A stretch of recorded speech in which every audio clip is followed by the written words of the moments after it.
दिल्ली के जाने माने इंस्टीट्यूटों में शामिल महाराजा सूरजमल इंस्टीट्यूट ऑफ टेक्नोलॉजी की ओर से एडवांस मेट्रोलॉजी पर 7वीं नेशनल कॉन्फ्रेंस का आयोजन किया गया। इस कॉन्फ्रेंस में CSIR व NPL के डायरेक्टर डॉक्टर DK ओसवाल ने शिरकत की। इस मौके पर उन्होंने स्कॉलर सहित दुनिया के तमाम जाने माने प्रोफेसरों को मेट्रोलॉजी के एडवांस के बारे में बताया। सुनिए क्या कुछ कहा उन्होंने। यूथ के लिए मैं यही संदेश दे रहा हूँ कि जो नॉलेज हम क्रिएट करते हैं पढ़ाई लिखाई के बाद में, उसको खाली किताबों तक और अपने तक सीमित न रखें, और वो जो नॉलेज क्रिएट किया है उसको हम वेल्थ में कन्वर्ट करें। तो जब तक देश के अंदर एक क्रांति ये नहीं आएगी कि जो नॉलेज है उस नॉलेज को हम कैसे वेल्थ में कन्वर्ट करें। जैसे एग्जांपल, अमेरिका में यूनिवर्सिटी से जब बच्चे निकलते हैं तो अपनी इंडस्ट्री खोलते हैं, जब इंजीनियर्स निकलते हैं अपनी कंपनी खोलते हैं। इंडिया के अंदर जब बच्चे यूनिवर्सिटी सिस्टम से बाहर निकलते हैं वो नौकरी ढूंढते हैं। तो हमको अब नौकरी नहीं ढूंढनी है, हमको नौकरी क्रिएट करनी है। एक और सवाल, एक वैकेंसी निकलती है, कम से कम 1 लाख फॉर्म भर जाते हैं, तो कहीं ना कहीं पूरी लाइन लगी है और उस वैकेंसी को फिलअप करने में गवर्नमेंट के जो इस समय एडमिनिस्ट्रेशन जो चल रहा है उसमें पूरा 3-3 साल लग जाते हैं और उसके बाद पता चलता है वो कैंसिल ही हो गई। तो यानी कि उनका तो भविष्य बिल्कुल रद्द हो जाता है। देखो, मैं वही दो चीज़ें अलग अलग हैं। भविष्य बर्बाद कौन कर रहा है? भविष्य हम खुद अपने आप को बर्बाद कर रहे हैं। हम अपने को उस योग्य नहीं बना पा रहे हैं कि जहाँ पे कि हम अपनी कुछ क्रिएट कर सकें। अब सरकार की अपनी जिम्मेवारी है। अब सरकार कैसे चलती है आपको ही पता ही है। सरकार चलती है जो टैक्स कलेक्शन होता है आपका ना, टैक्स कहाँ से कनेक्शन होगा? जब हम आपका प्रोडक्शन करेंगे। तो जब टैक्स जाएगा नहीं तो सरकार पैसा नहीं होगा, सरकार पैसा नहीं तो सरकार वैकेंसी नहीं होगी। तो एक डबिशियस साइकिल है। अब जो मैथोडोलॉजी आ रही है कि प्राइवेटाइजेशन होना चाहिए, हम कहते हैं कि हम योग्य हैं। जैसे आपने कहा कि एक वैकेंसी 1 लाख अप्लाई करते हैं, मान लिया प्रोसीजर प्रॉब्लम है 1 लाख को सॉर्ट आउट करना, उसके बाद जिसका नहीं होता है वो कोर्ट जाता है, कोर्ट के कारण ये तो जो देरी होती है वो ब्यूरोक्रेटिक सिस्टम के कारण होती है, ये मानने लायक है। और उसमें किसी का कसूर नहीं है। कसूर खाली हमारा ये है कि हम अभी तक ये नहीं समझ पाए कि सरकारी नौकरी में कोई दम नहीं है। Let us create our own industry and let us make people employed. अब जैसे कभी ज़माने में कप्तान जी ने वो बनाया कि एक एजुकेशन सिस्टम बनाया जहाँ पे इतने सारे स्कूल पढ़ पाएँ। अब सारे अगर हम सरकारी स्कूलों के बंद बेस पे रहते, इंजीनियरिंग कॉलेज नहीं खुल पाते अगर प्राइवेट लोग हमारे, तो बच्चों की इंजीनियरिंग कराना मुश्किल हो जाता हमको। ठीक है, हमारी जो फैकल्टी है, सबसे बड़ा हमारा ऑब्जेक्टिव ये है कि हमारी फैकल्टी प्रॉपर्ली ट्रेंड हो, ताकि जो एजुकेशन इम्पार्ट करें वो स्टूडेंट्स को वो प्रैक्टिकल हो और जो लेटेस्ट रिक्वायरमेंट है कि मार्केट फोर्सेस का, उसको ध्यान में रखते हुए उनको इक्विप किया जाए स्टूडेंट्स को।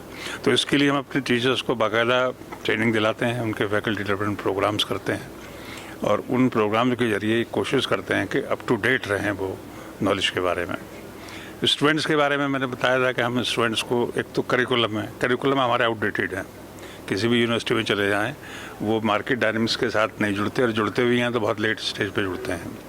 अप्रोप्रिएट टेक्नोलॉजी का डेवलपमेंट नहीं हो पाया है। ये जो आप बात कर रहे थे उसकी, स्टार्टअप्स क्यों सफल ज़्यादा नहीं हो रहे, उसके पीछे कारण ये भी है कि जो पब्लिक का रिक्वायरमेंट है उसके लिए एक अप्रोप्रिएट टेक्नोलॉजी डेवलप होनी चाहिए, वो अभी हम नहीं कर पा रहे हैं। इसकी वजह से रिसोर्सेज भी कम हैं, इसकी वजह से समस्याएं आ रही हैं, लेकिन आहिस्ता आहिस्ता समस्याएं दूर होंगी। स्टूडेंट्स के लिए हम करिकुलम के अलावा भी इनको ट्रेनिंग देते हैं। अलग अलग जो वो हैं विधि, उनके एक्सपर्ट्स को बुला के उनको ट्रेनिंग देते हैं, ताकि हमारा बच्चा जब यहाँ से पढ़ के बाहर जाए तो वो थ्योरेटिकल ना रह जाए। क्राइम रेट को कम करने के लिए सबसे इम्पोर्टेंट है एजुकेशन। अगर आप, क्योंकि आपने कई सवाल रूरल एरिया से पूछे, रूरल एरिया में अगर आप जाओ तो वहाँ एजुकेशन सिस्टम तो अच्छा है लेकिन उसका इम्प्लीमेंटेशन ठीक नहीं है। वहाँ पर कई बार आप देखेंगे जो टीचर अपॉइंट हुआ है वो सब टीचर रख देता है। तो उस एजुकेशन की कमी की वजह से बच्चों को नौकरी नहीं मिलती, और जॉब ना मिलने की वजह से देन दे फाइंड कि भाई तगड़े लड़के हैं and they land into crime. तो एक तो एजुकेशन की हमें ज़रूरत है, प्रॉपर एजुकेशन की। आई एम नॉट सेइंग कि एजुकेशन नहीं है, बट क्वालिटी एजुकेशन की। वहीं इस मौके पर CBIR व NPL के former chief scientist doctor ASK Gupta सहित NBL के N वेंकटेश्वर, NABL के चेयरमैन डॉक्टर RK कोटनाला व MSI के vice president doctor Sanjay Yadav मौजूद रहे। नहीं, कॉलेज तो बहुत बढ़िया चल रहा है and it was started with very good intentions to make rural children employable, because गांव में होता है कि जैसे ही बच्चा बड़ा हो गया तो मीन्स वो थोड़ा बहुत कमाने लगे, तो इसीलिए डिप्लोमास शुरू किए गए। लेकिन डिप्लोमास का कोई मायना नहीं था till everybody wanted a degree. So we got affiliated to the Indraprasth University, and since then we are imparting degrees and we follow admission rules of the university. और अब आगे की तरफ हमने रूरल एजुकेशन में स्टेप किया है और प्राइमरी एजुकेशन और गर्ल्स एजुकेशन को बहुत ज़्यादा मायना, means we are giving it a lot of weightage. मैं कॉन्फ्रेंस के टॉपिक के बारे में 1-2 सेंटेंसेस बोलना चाहूँगी। ये है एडवांसेस इन मेट्रोलॉजी।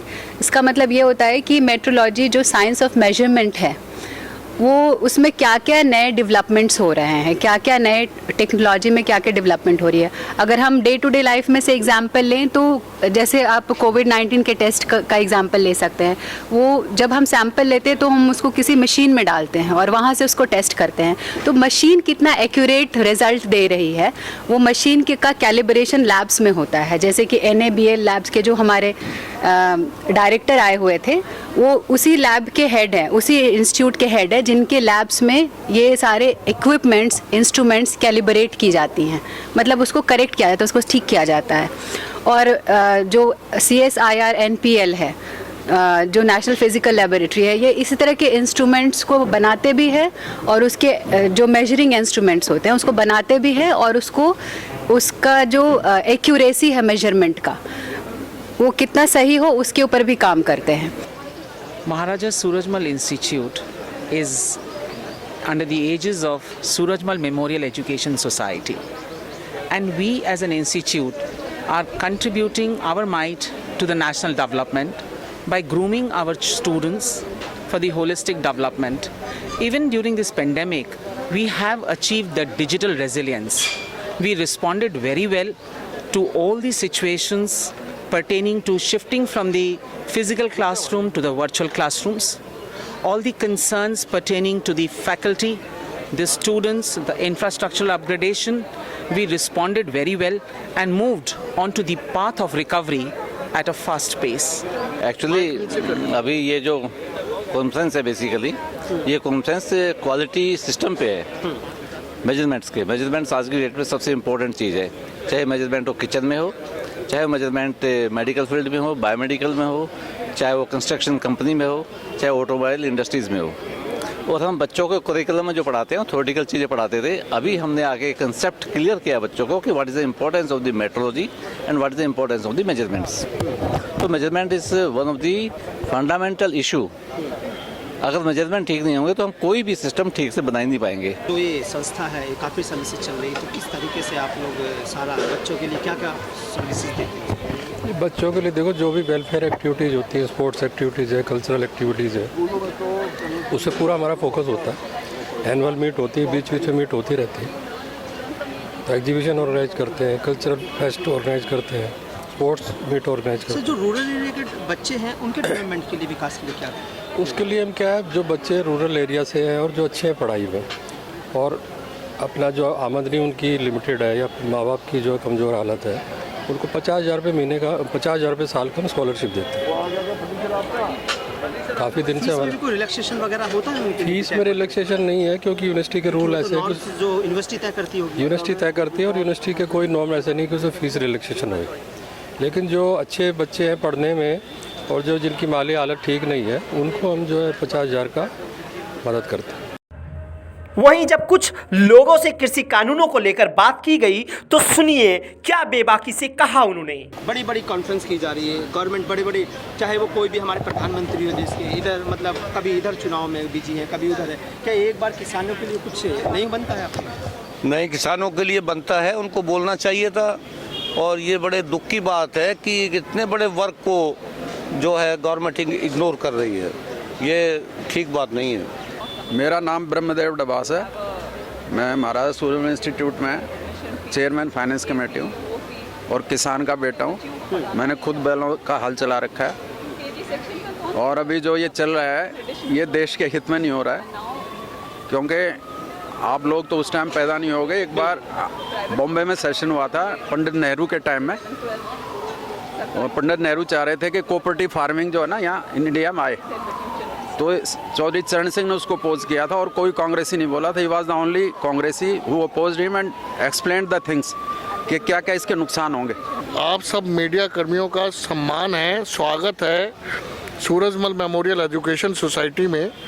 यहाँ हम 2 कॉलेज रन करते हैं, महाराजा सूरजमल इंस्टीट्यूट और महाराजा सूरजमल इंस्टीट्यूट ऑफ टेक्नोलॉजी। 1999 में हमने महाराजा सूरजमल इंस्टीट्यूट की एफिलिएशन ली गुरु गोबिंद सिंह इंद्रप्रस्थ विश्वविद्यालय से, और 2001 में हमने महाराजा सूरजमल इंस्टीट्यूट ऑफ टेक्नोलॉजी की एफिलिएशन ली गुरु गोबिंद सिंह इंद्रप्रस्थ यूनिवर्सिटी से। मैं आप लोगों को ये बताना चाहता हूँ, देखिए हमारा यहाँ पे बड़ा निष्पक्ष हिसाब किताब है। 1972 में ये सोसाइटी बनी और उस समय नाथूराम मेहता जी इस संस्था के प्रेसिडेंट थे। जो पॉलिटिक्स में रहा है वो उनकी इमेज जानता है, राजनीति में वो कितने निष्पक्ष और ईमानदार आदमी थे।